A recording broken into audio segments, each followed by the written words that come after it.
Jesús y levantando los ojos al cielo. Me imagino ver al Señor Jesús mirando directamente hacia el cielo. He orado de esa manera algunas veces, aunque se nos dice que debemos inclinar nuestra cabeza cuando oramos. Pero algunas veces es dulce y maravilloso levantar nuestras manos y mirar con nuestro espíritu el rostro de Dios. Pero lo que más me impresiona es que Jesús, siendo el Hijo de Dios, absolutamente sin pecado, necesitó y deseó orar. Tengo algunos versículos que nos dicen cómo Jesús oró y quiero compartirlos con usted. Lucas 5, los versos 15 y 16. Pero su fama se extendía más y más, y se reunía mucha gente para oírle y para que le sanase de sus enfermedades. Mas él se apartaba a lugares desiertos y oraba. En la más impactante vida del ministerio del Señor Jesucristo, las multitudes venían por miles y milagros eran realizados. ¿Y qué es lo que Jesús hacía? Más importante que el ministerio, más importante que los milagros, más importante que la predicación, es la oración. Jesús se apartaba para orar. En Lucas 6:12 leemos: en aquellos días él fue al monte a orar y pasó la noche orando a Dios. ¿Alguna vez ha pasado usted toda la noche orando? Bueno, Jesús lo hizo. El mismísimo Hijo de Dios pasó orando toda la noche. ¿Ora usted por la mañana al despertar? Veamos Marcos 1:35. Levantándose muy de mañana, siendo aún muy oscuro, salió y se fue a un lugar desierto, y allí oraba. Recuerde que Jesucristo fue verdaderamente Dios, pero también fue verdaderamente hombre, y como hombre, para darnos ejemplo, él oraba. Si yo voy a ser un seguidor de Jesús, tengo que ser un hombre de oración, porque, por precepto y con su ejemplo, Jesús me enseñó a orar. Ahora quiero que veamos cuándo oró Jesús. Veamos nuevamente Juan 17:1. Estas cosas habló Jesús, y levantando los ojos al cielo dijo: Padre, la hora ha llegado. O sea que esta oración fue dicha en un determinado periodo de tiempo. Hubo algo que motivó y empujó a Jesús a orar ese preciso momento. Si miramos el contexto, veremos que por lo menos hay 3 razones que lo impulsaron a orar. Una es que él había terminado su enseñanza. Esta oración la dijo casi como corolario de la más impresionante enseñanza en toda la Biblia. En su mensaje en el aposento alto, él había enseñado acerca de la cena del Señor. En Juan 14 les habló del cielo. En Juan 15 les habló de permanecer en él. Les enseñó acerca de la venida y del ministerio del Espíritu Santo. Les enseñó acerca del amor, la oración y todas estas cosas. Y cuando terminó de enseñarles, comenzó a orar por ellos. Seguramente algunos de quienes me escuchan son profesores y profesoras en la escuela dominical en sus iglesias. Permítame decirles algo. Usted no solo debe enseñar a sus alumnos,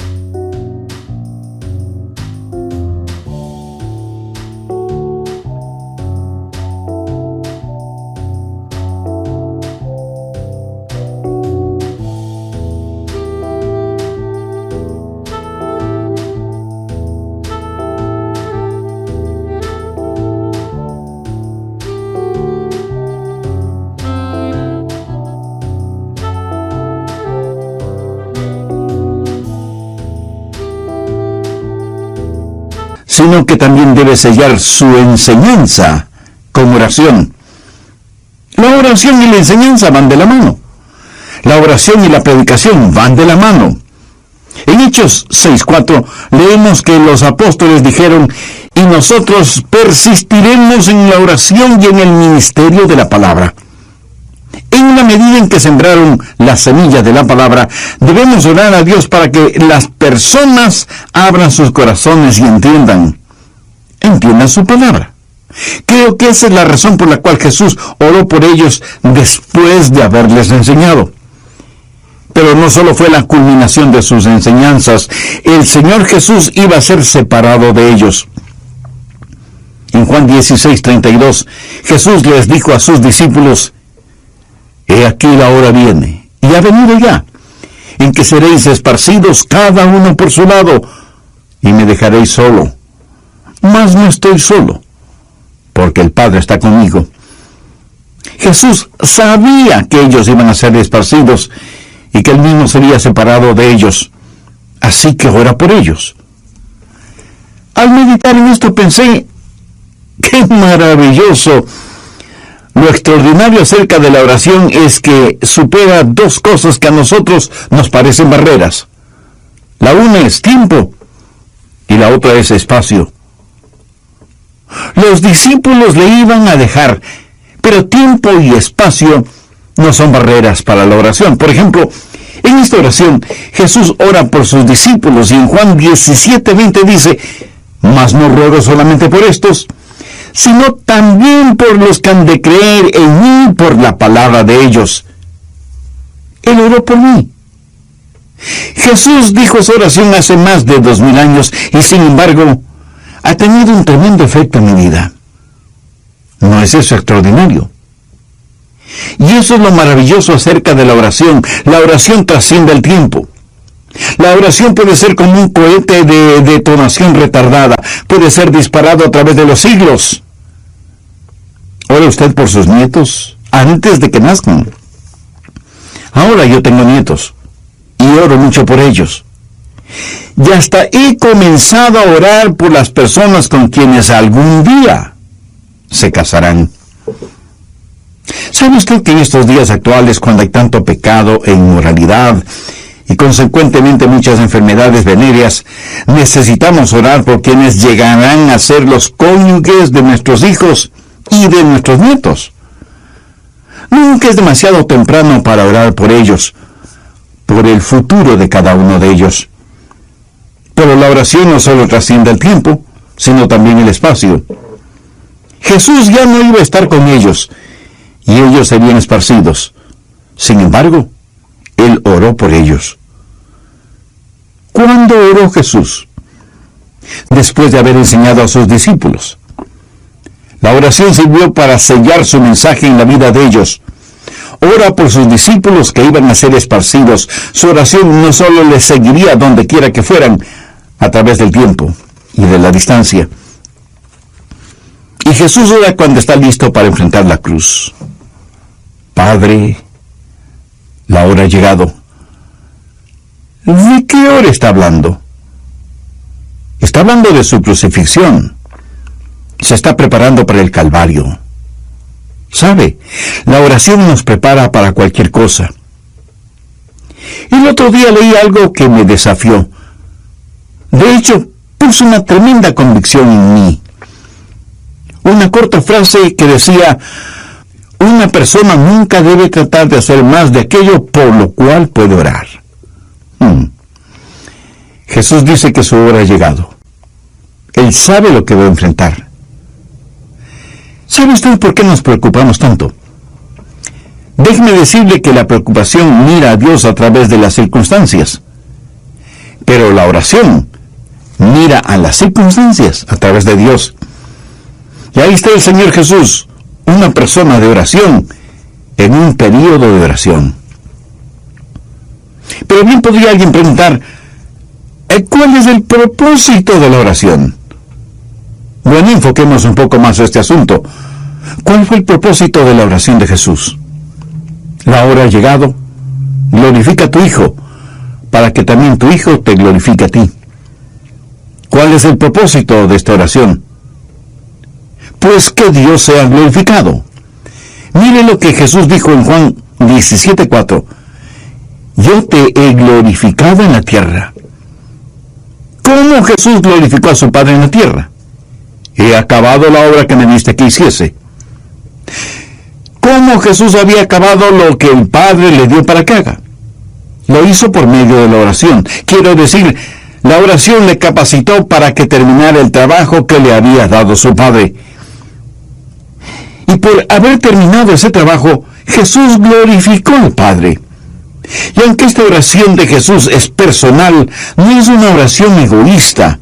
Es interesante notar que en los 5 primeros versículos de Juan 17, la palabra gloria o glorificar aparece por lo menos 5 veces. O sea, la oración debe estar cubierta con la gloria de Dios. Y cuando la analizamos, la oración siempre debe ser para la gloria a Dios. Cuando Jesús nos enseñó a orar, nos enseña que debemos decir: Padre nuestro que estás en los cielos, santificado sea tu nombre. Cuando comenzamos a orar teniendo más en mente la gloria de Dios, nuestra vida de oración va a ser más como la vida de oración de Jesús, y Dios el Padre será glorificado. ¿Cuál es el propósito de la oración? Es que podamos hacer lo que Dios quiere que hagamos, y que podamos terminar esa tarea que Dios ha puesto en nuestras manos, a fin de que Él sea glorificado. Yo creo que la cosa más importante que usted o yo podemos decir cuando crucemos la puerta de la muerte es: hice lo que Dios me dio para hacer. ¿Qué puede ser más importante que eso? Nada. Absolutamente nada puede ser más importante que finalizar el trabajo que Dios nos ha dado para hacerlo. Ahora, ¿qué se necesita para poder decir eso? Primero, el conocimiento de lo que Dios quiere que usted haga, y segundo, el poder para hacerlo. ¿Estamos de acuerdo en esto? Bien. Conocimiento de lo que Dios quiere que haga y poder para hacerlo. ¿Cómo puedo yo o usted lograr estas dos cosas? ¿Cómo Jesús tuvo tanto el conocimiento como el poder para hacer lo que su Padre quería que hiciese? Era lo que obtuvo por medio de la oración. Aquí en Juan 17 hay un principio que quiero compartir con usted, y si usted con oración aplica este principio, le garantizo que usted conocerá y tendrá el poder para hacer la voluntad de Dios en su vida. Este principio traerá gloria a Dios. Jesús vivió y practicó este principio. En Juan 17, Jesús está orando por usted y orando por mí. Dice: santifícales en tu verdad, tu palabra es verdad. ¿Piensa usted que Jesús creyó en la infalibilidad de las Escrituras? Por supuesto que sí. Y en su oración Jesús continúa diciendo: como tú me enviaste al mundo, así yo los he enviado al mundo. Y por ellos yo me santifico a mí mismo, para que también ellos sean santificados en la verdad. Mas no ruego solamente por estos, sino también por los que han de creer en mí por la palabra de ellos, para que todos sean uno, como tú, oh Padre, en mí y yo en ti, que también ellos sean uno en nosotros, para que el mundo crea que tú me enviaste. La gloria que me diste, yo les he dado, para que sean uno, así como nosotros somos uno, yo en ellos y tú en mí, para que sean perfectos en unidad, para que el mundo conozca que tú me enviaste y que los has amado a ellos, como también a mí me has amado. Examinemos más detenidamente esto. Recuerde que estoy hablando de ser capaces de decir: he terminado la obra que me diste que hiciera. Y para poder decirlo, usted debe conocer lo que va a hacer y tener el poder para hacerlo. Ahora es obvio y absolutamente claro que Dios tuvo un plan para el Señor Jesús. Jesús en el versículo 19 dice: me santifico a mí mismo. ¿Qué significa la palabra santificar? Santificación significa el ser apartado, separado para un propósito inteligente. Jesucristo se apartó a sí mismo para el propósito del Padre. Lo que Jesús hizo fue sencillamente presentarse delante de su Padre y decirle: Padre, me presento delante de ti, para que tu voluntad sea hecha en mí. ¿Sabe usted que esta actitud de Jesús fue profetizada? En el Salmo 48 es como si Jesús estuviera hablando y dice: el hacer tu voluntad, Dios mío, me ha agradado.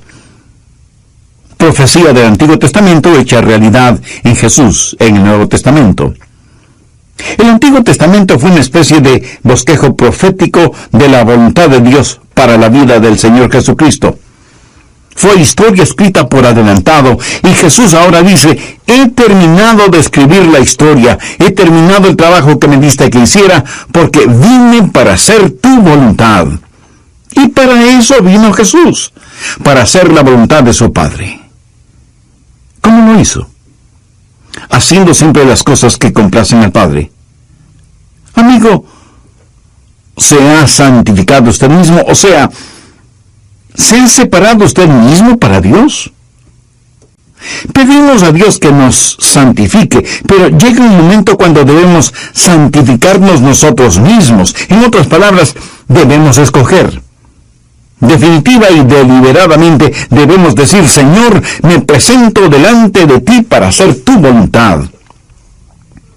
Y algunos me dirán: bueno, pastor, eso lo pudo decir Jesús, pero eso no es para mí. Escuche, el principio operativo que estuvo en Jesús, Él oró para que también estuviera en usted. Mire lo que Jesús dijo en el verso 17: santifícales en tu verdad, tu palabra es verdad.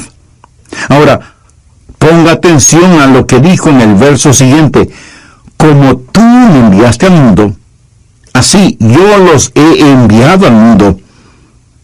El principio bajo el cual Jesús trabajó es el mismo principio bajo el cual usted va a trabajar. El mismo principio. Verso 19. Y por ellos yo me santifico a mí mismo, para que también ellos sean santificados en la verdad.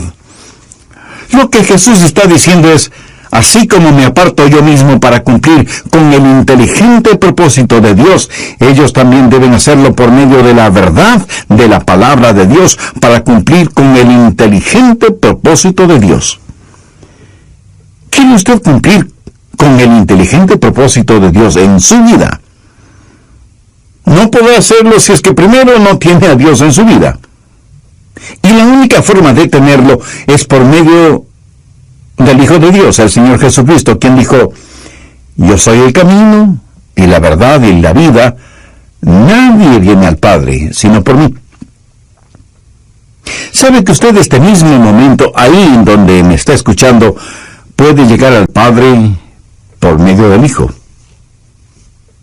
Solo tiene que orar con sus propias palabras, algo como la siguiente oración: Dios y eterno Padre, deseo conocer tu propósito en mi vida.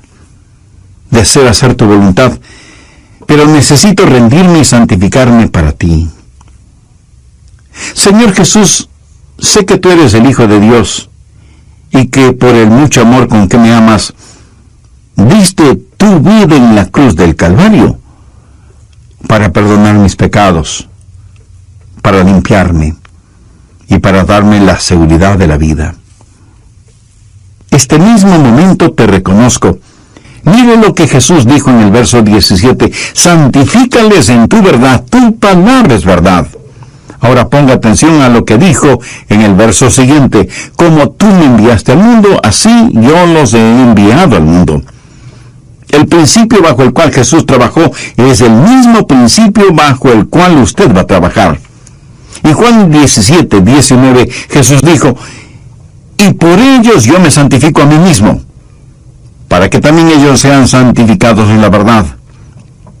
Lo que Jesús está diciendo es: así como me aparto yo mismo para cumplir con el inteligente propósito de Dios, ellos también deben hacerlo por medio de la verdad de la palabra de Dios, para cumplir con el inteligente propósito de Dios. Cuando yo era solo un joven predicador, estuve en una librería en Baton Rouge, en Luisiana, y compré un libro, La vida salvadora de Jesús, escrito por el mayor Jan Thomas. Si usted nunca lo ha leído, le sugiero comprarlo y leerlo. Algunas veces me preguntan qué libros han tenido el mayor impacto en mi vida. Sin duda alguna, Ese libro está entre los libros que han impactado fuertemente mi vida. El mayor Ian Thomas es uno de los más interesantes profesores de la Biblia. A veces él hace la pregunta: ¿cuál de las siguientes cosas en la vida de Jesús es más espiritual? A. La predicación de las bienaventuranzas. B. La resurrección de Lázaro. C. El lavar los pies de los discípulos. O D. Cuando escupió en el suelo e hizo lodo para ponerlo en los ojos del hombre ciego. ¿Cuál de estas cosas usted diría que fue la más espiritual?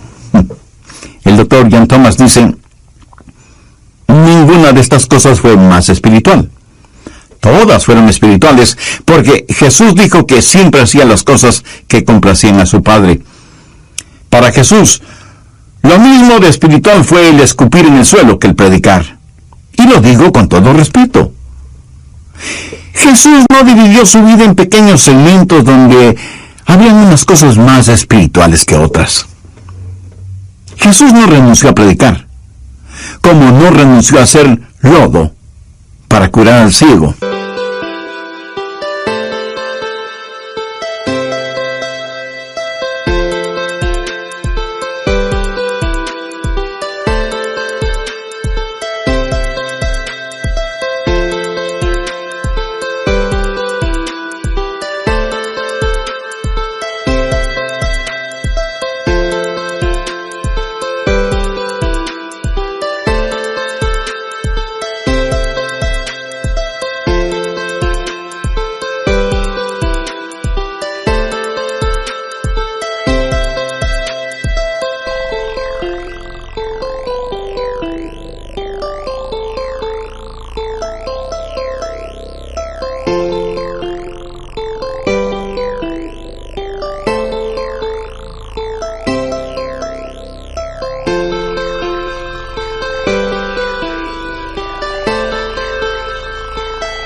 Él entregó a su Padre tanto el predicar como el escupir por el simple acto de estar disponible.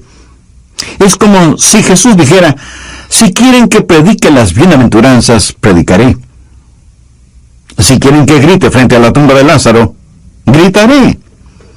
Si quieren que les lave los pies a los discípulos, los lavaré. Y si quieren que escupa y haga lodo para ungir los ojos del hombre ciego, pues lo haré.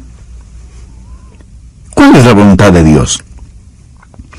¿Cómo conoce usted la voluntad de Dios? Escúcheme atentamente. La voluntad de Dios no es un mapa. Es una relación personal. Usted se santifica a sí mismo, o sea, se aparta para hacer la voluntad de Dios. Seguramente usted tiene algunas herramientas. Bueno, seleccione cualquiera. Ahora, ¿a qué está comprometida esa herramienta? ¿Está comprometida a realizar una labor? ¿O está comprometida al carpintero, al plomero, al electricista o lo que sea? Escúcheme. La herramienta no está comprometida a la labor, sino a quien la usa. El obrero está comprometido a la labor, ¿verdad? Nosotros somos herramientas en las manos del maestro, pero no nos debemos a la labor, sino que más bien estamos comprometidos con Jesucristo. Somos herramientas de Dios, porque Dios es el divino artesano, el artista. El problema con mucha gente es que está esperando la voluntad de Dios. Es que quieren rendirse a un trabajo o a un campo misionero. A veces en el servicio misionero, un misionero vendrá y enseñará fotos, slides, películas, videos o lo que sea de su trabajo misionero. Puede ser fotos de niños hambrientos, o de personas que necesitan ser salvas, o de estudiantes universitarios que quieren ser enseñados. Y el misionero dirá a su audiencia: escuchen, usted no necesita un llamado especial. La necesidad es el llamado. He escuchado eso varias veces. La necesidad es el llamado. Bueno, con todo respeto quiero decir que eso es una tontería, una necedad. La necesidad no es el llamado. ¿Por qué? Simplemente porque hay muchas necesidades. Y usted puede sentirse frustrado. Si usted dice que la necesidad es el llamado, ¿qué es lo que va a hacer? Porque no solo hay necesidades en todas partes del mundo, sino en su propia ciudad. Y no solo en su propia ciudad, sino en su mismo vecindario. Y no solo en su vecindario, sino en su misma familia. Entonces, ¿qué va a hacer? Escúcheme con mucha atención. Usted no se rinde, no se separa, no se consagra a una labor. Usted se rinde, se aparta y se consagra a una persona. No es la herramienta la que se entrega a la labor. La herramienta se rinde en las manos del maestro. Pienso en personas que se rindieron o entregaron a una labor. Moisés fue una de ellas. Iba a guiar al pueblo fuera de Egipto. Comenzó como un misionero y terminó como un asesino. Y él no pudo entenderlo. Abraham y Sara, en vez de estar entregados a una persona, se entregaron a una labor. Iban a tener un hijo. Dios ya les había prometido un hijo, pero ellos no podían esperar. Y desarrollaron su plan. Y parte importante del plan de ellos fue Agar, y como resultado nació Ismael. Y por 15 años Abraham trató de convencer a Dios para que por medio de Ismael el mundo fuera bendecido. Pero Dios no lo hizo. Abraham, entregado, comprometido a una labor, hizo lo que quiso, sin Dios. Pero finalmente, después de 15 años, Abraham se entrega a Dios y hace lo que Dios pudo hacer sin Abraham. Dios hizo algo que fue total y completamente sin explicación. Déjeme hacer un paréntesis aquí para preguntarle, ¿sabe usted lo que es un fanático? Un fanático es alguien que se compromete a una causa o a un propósito en vez de a Dios. Eso es un fanático. Jesús sencillamente dijo, Padre, he venido para cumplir tu voluntad. Estoy entregado a ti. Me he santificado. Me he apartado para realizar tu voluntad. Y como tú me enviaste, de la misma manera les envío y oro por ellos. Y que ellos también puedan santificarse. Ahora bien, ¿para qué se santificó Jesús? Para la gloria de Dios.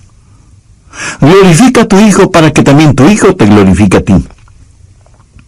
¿No puede ser Jesús la voluntad de Dios para mí? Bueno, usted sencillamente viene y se entrega totalmente a Jesucristo. Mire lo que dice Juan 17:23.